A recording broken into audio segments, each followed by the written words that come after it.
Hey everyone. So we are right in the middle of something we're calling Soap Making Week this week. This is a large class. We're doing a 5-day intense class where we are taking people who have signed up to be with us from knowing nothing about soap making to getting to the point where they have a couple batches of soap made and they're ready to use, gift, or sell those soaps when those soaps are cured. So in 1 week, we're going to get them to the point where they're set. Now they're just waiting for their soaps to cure so they can move, or they can have that done anyway in this 1 week. So this is called Soap Making Week, and there is a lot of stuff for us happening all at once. We have a lot of people in the class with us, and that means when a lot of people are together who are just beginning their soap making journey, there's a lot of questions that are asked. And because everybody wants to, there's a lot of questions about soap making, and sometimes those questions have kind of a fear behind them or something else. So they want to make sure they get all their questions answered so that they can move forward with their soap making more confidently and just have those answers in their back pocket. So I have chosen the 5 top questions that have come out of Soap Making Week, and we're just going to talk about them here today. So let's dive in and check out the 5 top questions from our Soap Making Week. Number 1, what can I substitute for the palm oil? I have been, I don't know if I've been surprised or not, that probably isn't the right word, but it's been, maybe it is surprising, how many people want to know about how they can avoid using the palm oil. And I get the reason why. They're looking at it from environmental reasons. They want to be environmentally friendly. They want to be, have a small footprint on the world there. And I get that, and I can support that. There's 2 answers to that. One, make sure that the palm oil you're using, if you have palm oil in your soap recipe, make sure that it is responsibly sourced. So that's one answer. The other one is you can make a substitution there. Now, I do have to surround this in in some other learning. Making substitutions in your soap recipe can't happen unless you are ready to run that new recipe through a lye calculator. And in Soap Making Week, we are telling our people, like, when you are just getting started, that's a more complicated topic. It's not difficult, but it is a more advanced topic. So we are really advising them to find a recipe that from someone they know and trust, and just go with that recipe and get good at the soap making, and then you can slowly add in the other learning that if you try to do it all at once right up front is going to keep you stuck. So substituting the other oils, let's not do that at the beginning. Save that for later. But you can substitute the palm oil, because palm oil has 2 things that are a 1-for-1 substitution for it. One is lard and one is tallow.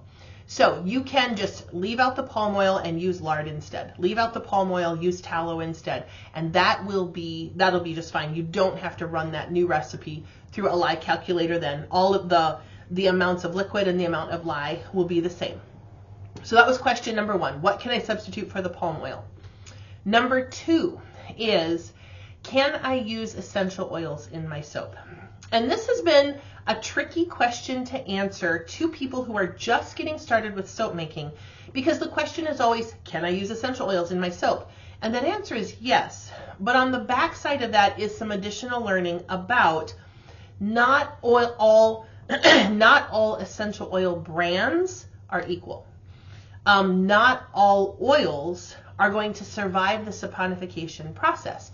Essential oils are natural, they're more delicate, and the reaction of oils and fats and lye to make soap, that can be a little rough on essential oils, and there are some that just aren't going to make it through.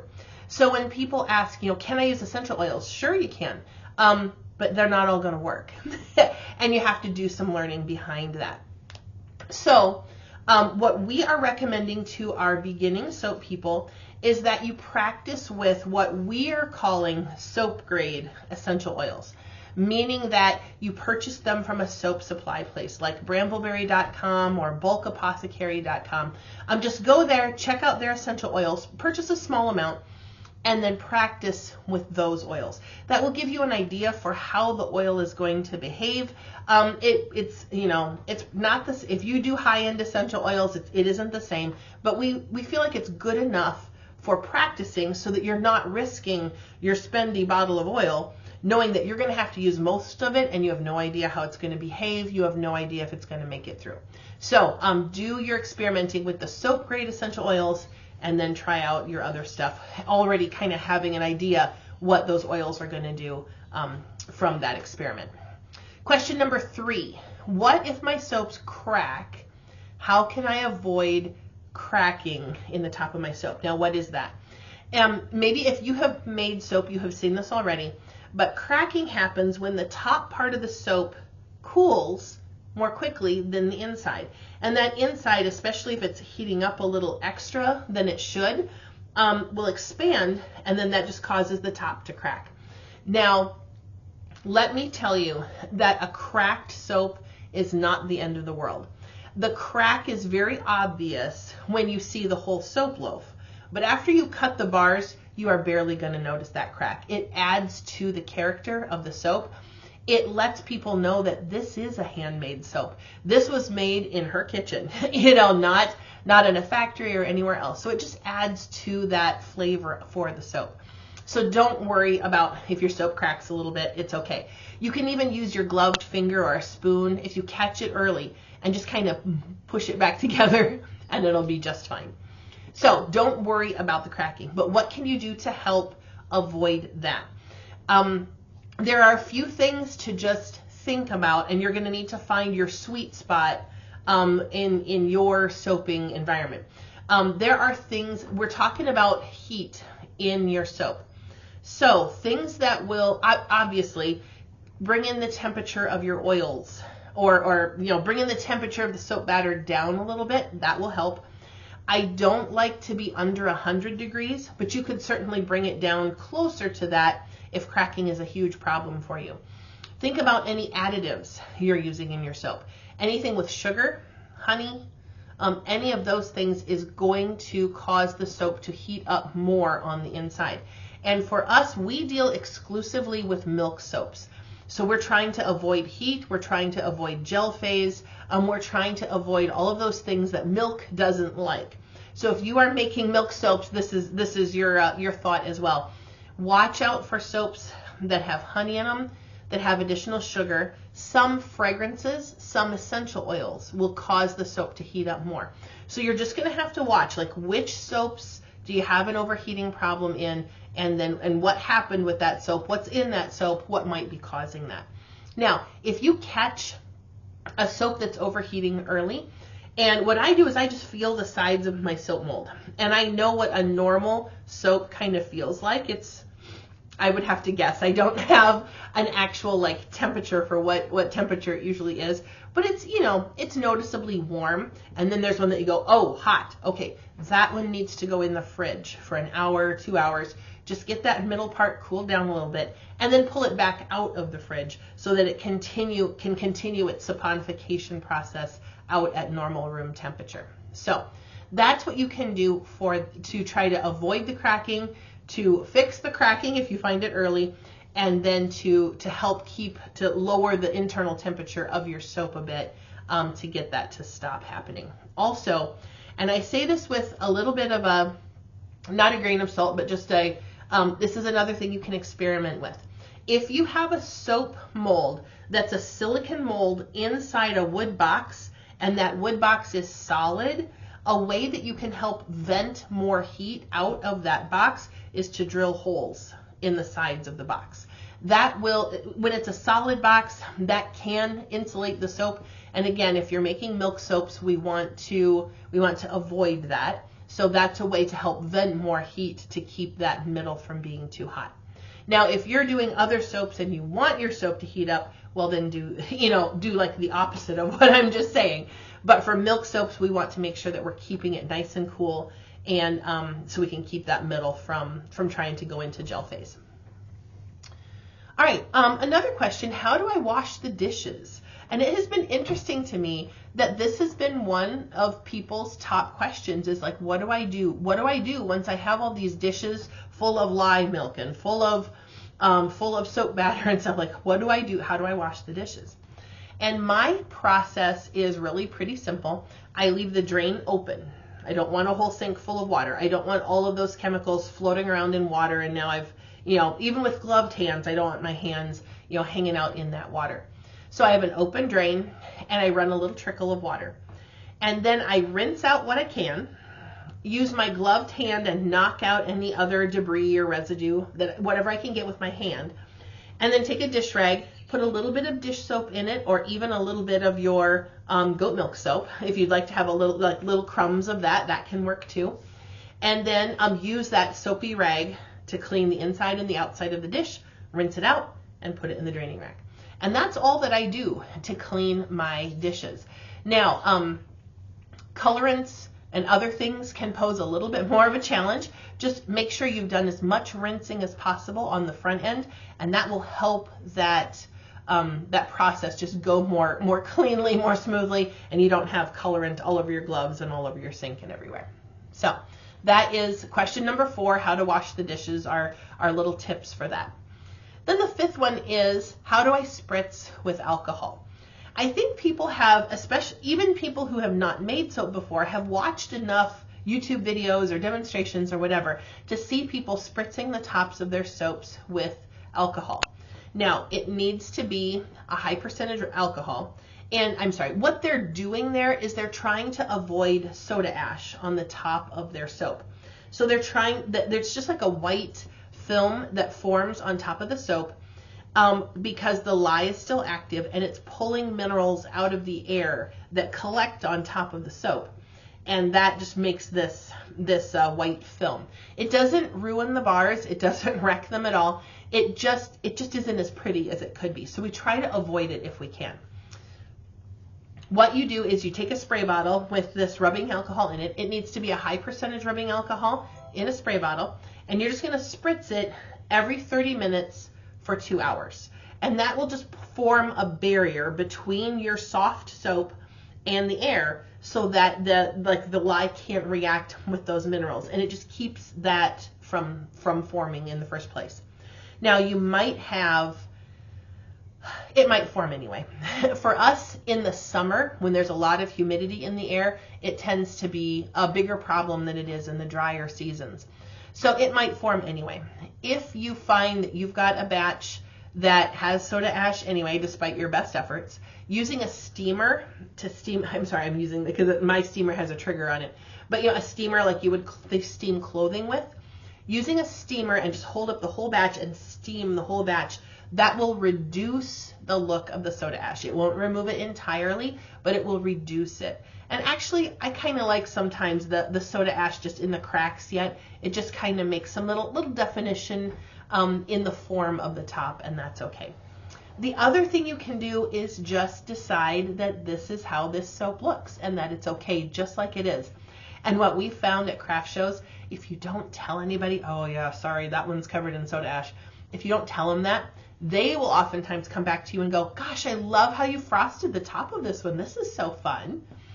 And they don't even know what it is. So if you don't say anything, chances are you can even get by with a batch that's covered in soda ash. Just don't admit what it is and just own it for what it is. That's okay.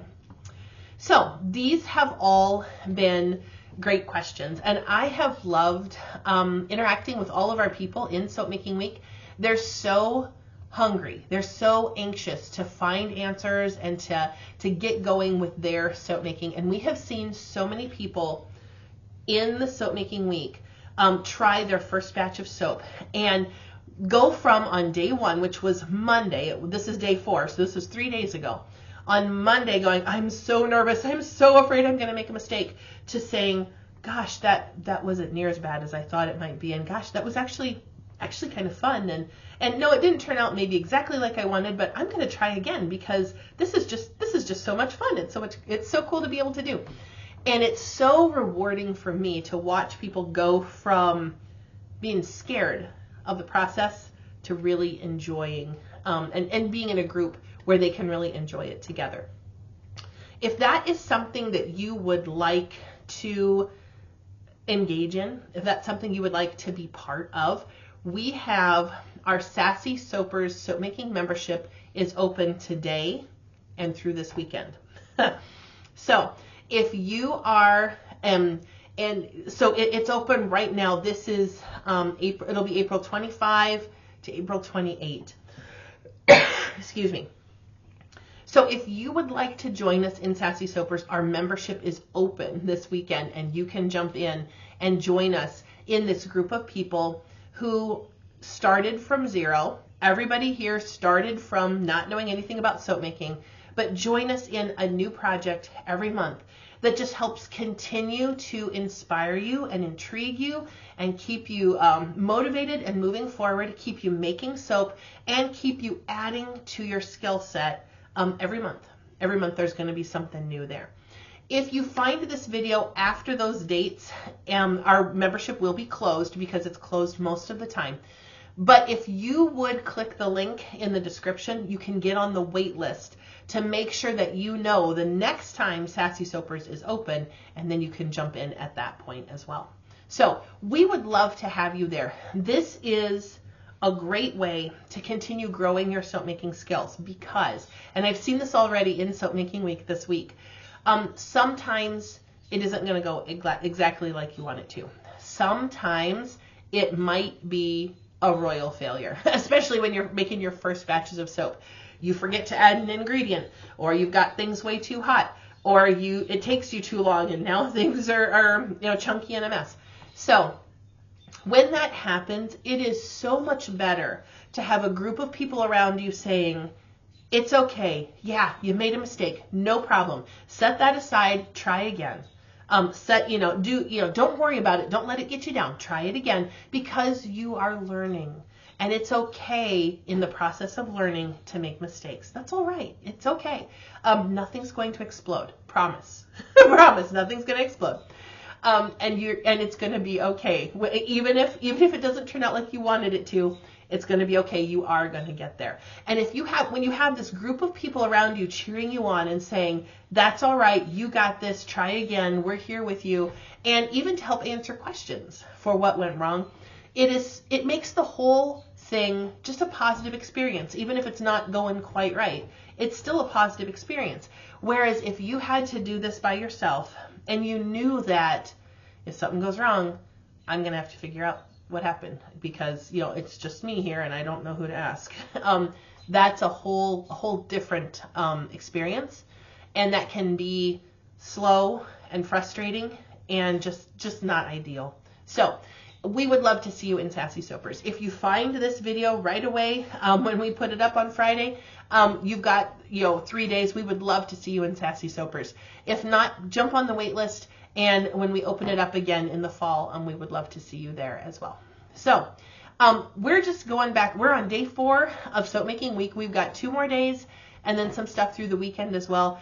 And I love how far our people have come in 3 days. We've got some more time to be with them. I'm super excited to watch and see what they do in the next couple days. And then by association, I would love to see what you could do in a very short amount of time to get going on your soap making, or to take your soap making you're already doing and take it even further. There is a link to join Sassy Soapers in the description, or there is a link to our wait list. Either way, we would love to see you in our membership. So have a great day, and hopefully we'll see you real soon in Sassy Soapers.